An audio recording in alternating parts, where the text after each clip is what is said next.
Alright, video from the lovely Inmendham pool. Yeah, yes sir. It's pooling. Anyway, pooling kind of weather, except, oh, some kind of stuff is coming. So yes, grab it before the rain comes, I suppose, the storm. So, figured to make a video. Just wonderfully hot today, and wonderfully cool in the pool. Very cold. Oh, cold, cold. Anyway, so Professor Anton video, yay! Oh yeah, long time no see. You do miss people even though you hate them when they haven't made a video in a while, and it's been a while. So anyway, he's thou art that, and that is really, you know, I can keep saying something. I left the building, you know. He's just, reality is just no longer relevant. It's now just about a good Goldilocks story to make life purposeful, because he knows that the alternative is, the truth is just too ugly. The truth is, yeah, we're bugs. We're scheming bugs, as Donald Trump totally illustrates. We don't have any, we're nothing but a bunch of knowledge acquisition, and the knowledge is just used to create schemes to satisfy desires. And that's just too bleak a reality for Matt to take. So he needs something to, in the end we're all striving for love, or some kind of crap like that. And, without the in-out penis stuff, that whole love thing doesn't mean much either. Oh, you mean the love of grandma and a cookie or something? A bowl of soup. Yeah, oh, nothing says love like. Oh, please. Yuck. Quaint, but really not nearly good enough for AIDS and all the other crap that goes on planet Earth. And then, unfortunately, this is a little bit like Dumb and Dumber, in the sense that it's the blind leading the blind. Professor Anton, it's almost laughable, right? That the crazy people are calling the crazier people crazy. And, they're just so far from getting it. And so, Professor Anton is saying, oh yeah, sure, I can go along with this idea that parameciums are sentient. Alright, they don't have neuron 1, and yet somehow they're sentient. And certainly my body, decapitates me and keep my body alive. My body is so much more complicated than a paramecium in terms of just its automatic systems. Are we really going to argue that my body without my head is still conscious and still doing consciousness? That the cells, like my liver right now, is livering in some kind of passionate way, like being a liver? I mean, a liver is a lot more complicated than a paramecium. It's doing lots of tricks. Lots of chemical tricks. Like a hormone comes in and it does something. It changes this, changes that, tweaks the cholesterol in the system. All kinds of stuff happening. Are we really going to argue that livers are conscious? That they're striving to be really good livers, and that hearts are beating and they're really trying to be good beating hearts? They're not just reacting. Hearts do it electrically, but it's not like the same kind of electric that your brain is. It's not neurology. Just the triggering signal is neurology, but the rest of it's a chemical electrical signal. The chemistry changes, creates ions, and that the ions travel across the surface of your heart and create the convulsions, in a sense, because electrons leave one half of your heart and flow into another half. It's like it's a really mechanical thing. Now, it doesn't, when you look at it, it's a beating heart. It's got this analogness to it. But no, it's just chemistry doing its thing in the context of the fact that electrons are part of chemistry, and electrons end up being, when they're moving about, what we call electricity. So yeah, but it's back to kind of like the Pyrrho argument. These pantheist types who want to sit there and anthropomorphize, who want to give human qualities to this whole different kind of thing.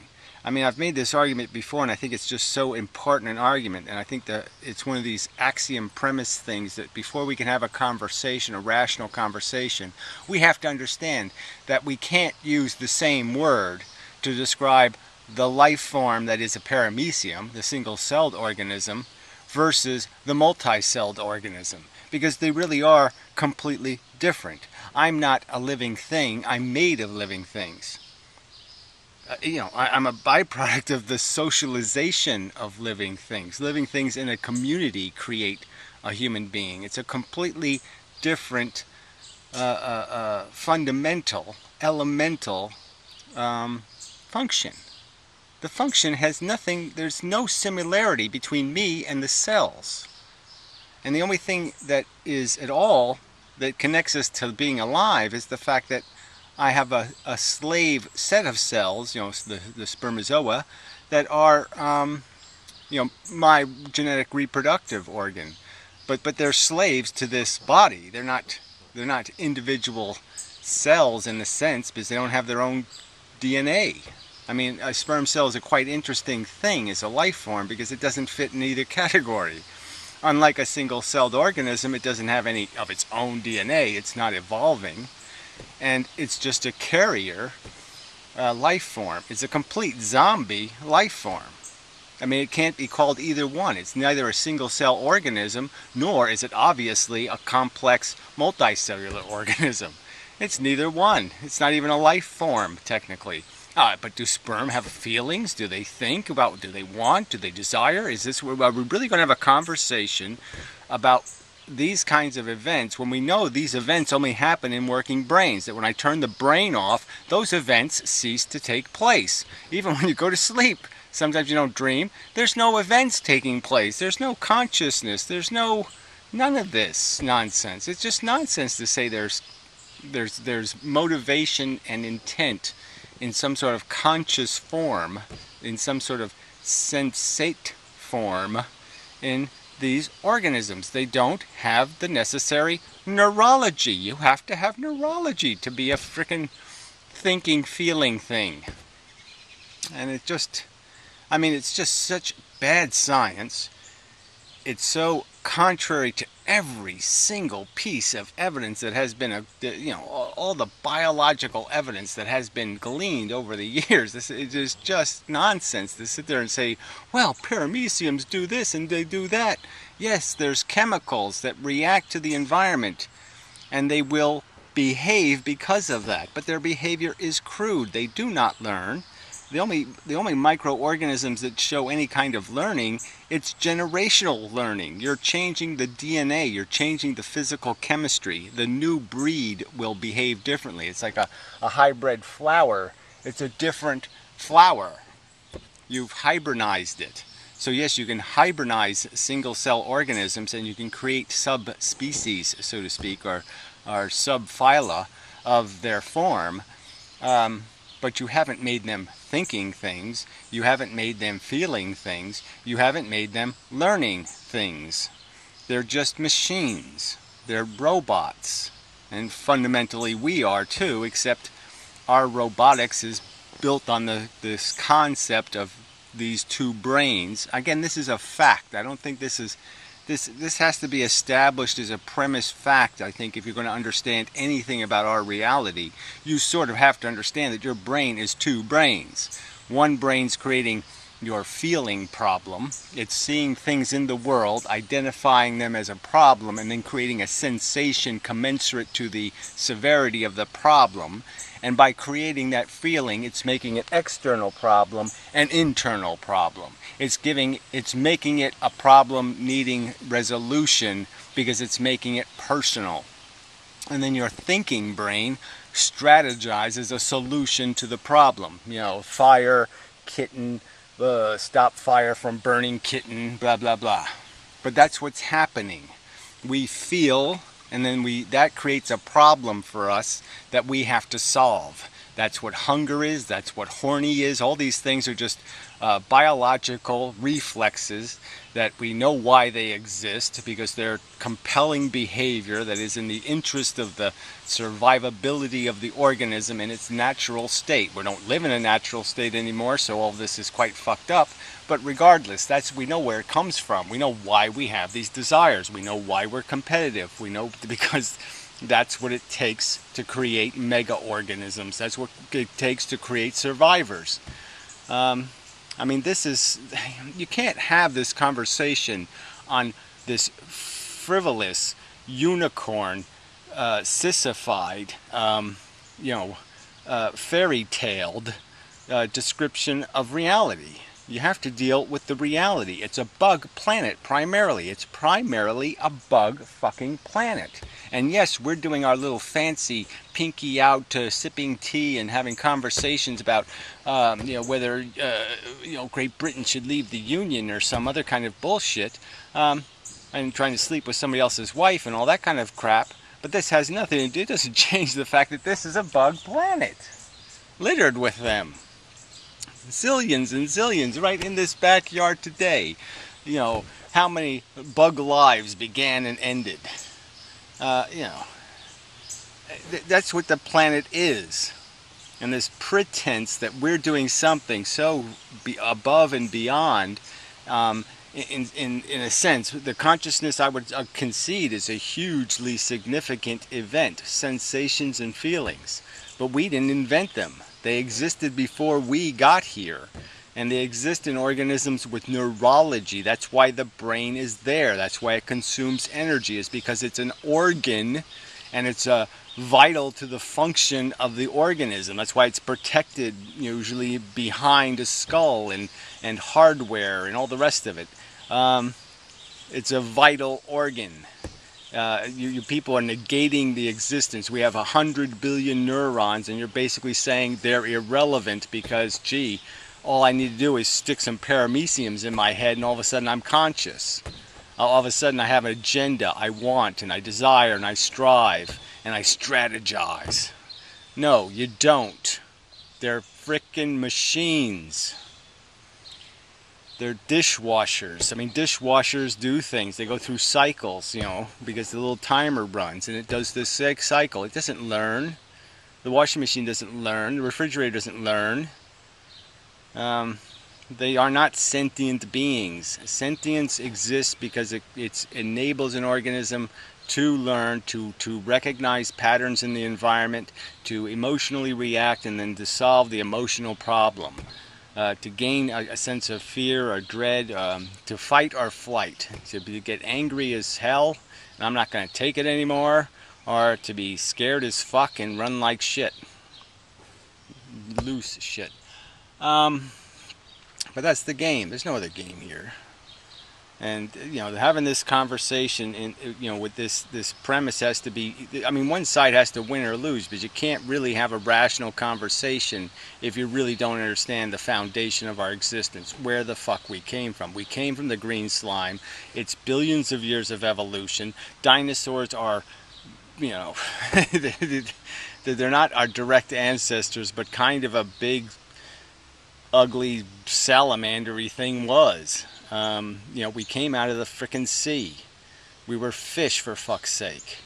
That's our granddaddy, so to speak. So yeah, we lost the gills and we lost the fins, but not coincidentally. The bones in the fin, whatever. Don't even go into the whole, obvious. The invention of the penis is there with the fish. I mean, the live-bearing fish. So this is just not a conversation that adults should have to engage in. We should not have to constantly restart the conversation by saying what fairy tales are going to be allowed. It just makes it impossible. You can't have a serious conversation if you think Goldilocks is really able to call the three bears, and that they have an idea about, they talked to Donald Trump once and he lied to them too, so, blah, blah, blah, blah, blah. I'm just saying this is, you're just not going to use fairy tale characters to fix this world, to deal with the real problems that exist in this world. Fairy tales are not going to be the solution. Wishing on stars is going to be the solution.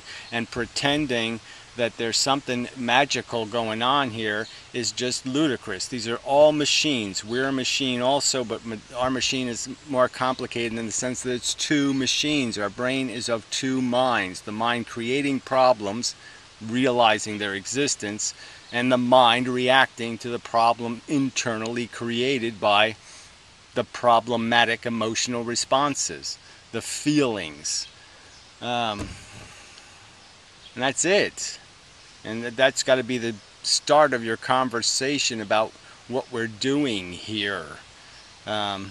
Understanding that we're just psychologies, and that we do have the intelligence to be able to completely contextualize all that psychology, to understand our compulsions, to understand why we get hungry, to understand why we get horny, to understand why, because we understand the mechanism, and therefore we can control to some extent. We can put into some kind of cage the animal that we basically are, the bug.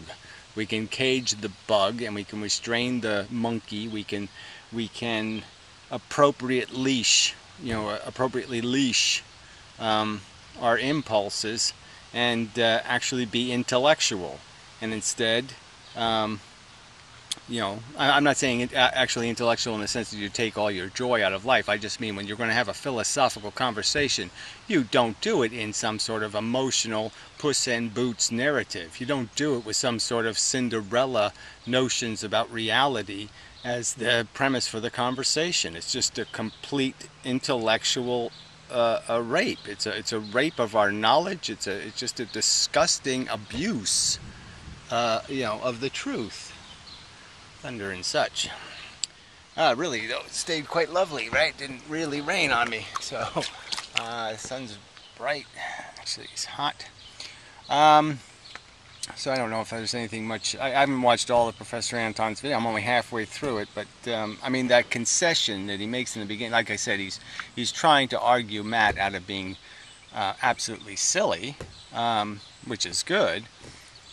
But Professor Anton's already too silly by a half or whatever. It's not good enough. Not even close to a good enough premise for a serious conversation about what do we do with this human condition. And the last thing you want to do is placate the silly animal, the silly impulses, these notions of love. And everybody just talk about their fucking feelings. That's not going to deal with the structural dynamic and the impossibility of migrating an animal into something called real civilization, because there really won't be anything to live for. Once you take competition out of the game because it's rationally unacceptable, you are really destroying the game in terms of having anything to play for. It's going to be a boner killer, so to speak, and you're not going to be able to maintain a passion, because the only thing that makes you need it, okay, is that need to demonstrate or prove an alpha-ness, or to be an alpha.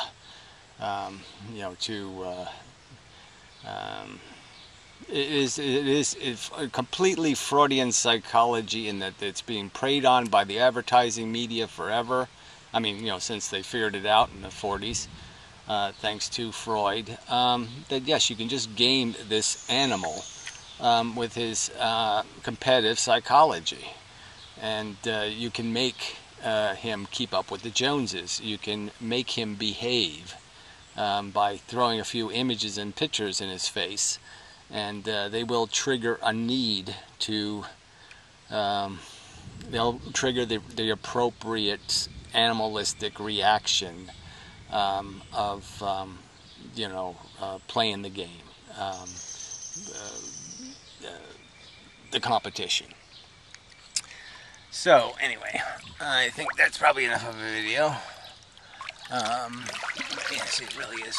It really is just so nice here. I can You know, I'm just spectacularly fortunate to have this circumstance where, you know, I don't have neighbors mostly, and I'm living in, you know, one of the nicest counties to live in, so to speak, and, you know, exclusiveness wise, you don't have the uncivilized heathens, aren't boomboxing and jive talking and whatever,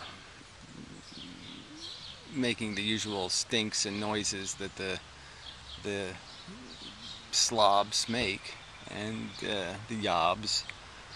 And so, yeah, it really is a little bit Garden of Eden-esque, the way life should be. You know, and it can't be, though, if we don't understand that civilization requires us to be thinking animals, and we have to think without being too distracted by our stomach and other organs of interest. You know, we have to be serious thinkers about the serious problems of overpopulation, sustainability. You can't live on incurring future debt. I mean, this whole idea that you have a growing economy because you have indebted the unborn fetuses. I mean, unborn, I mean, they're not even gestating humans yet, and you've already signed them up for mountains of debt. But you're calling it a growing economy because you've increased debt.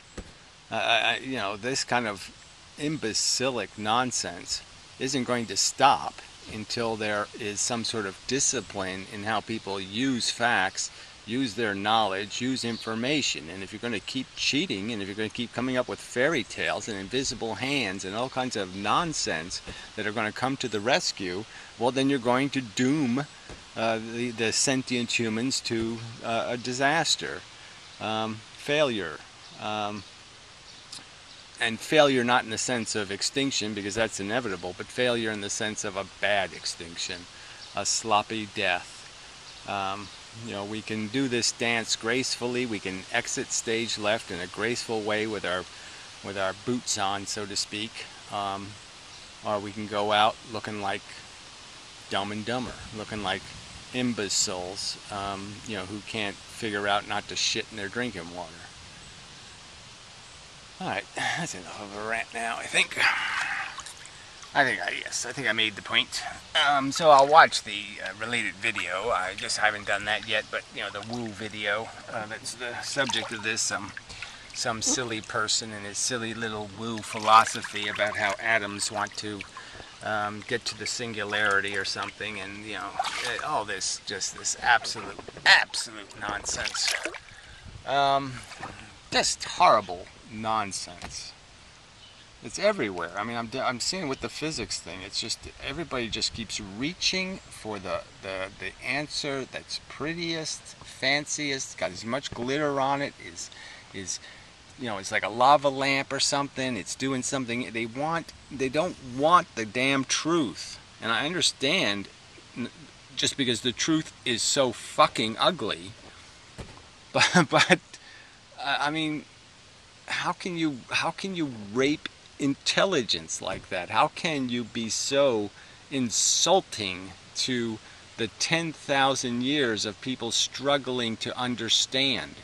All of the experiments they had to do, all the risks they took, all the getting exposed to nuclear radiation and this and that, all the things that they did to find out the truth. And here you shitheads are pissing on that effort because you don't want the goddamn truth. I mean, all the sailors who drowned trying to get to the end of the earth and all the other kind of crap, they all did it in vain because you're doing nothing with the knowledge they paid for. You fuckers. Nothing honorable. You're using it as a butt plug, for fuck's sake. You know, kind of disgraceful. So anyway, now I think that's enough. So, I will maybe perhaps try pool videos in the future. We'll see how it goes. I mean, it is a little dangerous with this camera. I do have the underwater camera, but, you know, Yeah, I'm probably not going to do that. Not really dressed for it. But anyway, so it just really is nice out here. Nice place to do a video from. Okay, so anyway, till next time and such. Yeah, somebody left a comment about my hair, right? Okay, my hair is wet now, so it looks like shit. But they left it on the website. And some stupid remark like number one, I don't wash it. Well, you can see I wash it every night on the camera, obviously. And but the whole idea that I should straighten it or something. People would, pay real money to have my hair. I mean, my hair, of all the things, I mean, you can call me a shithead for a lot of things, and you can hate me and this, that, and the other thing, but I mean, my eyes and my hair, you got to concede, they kick ass. And why would you,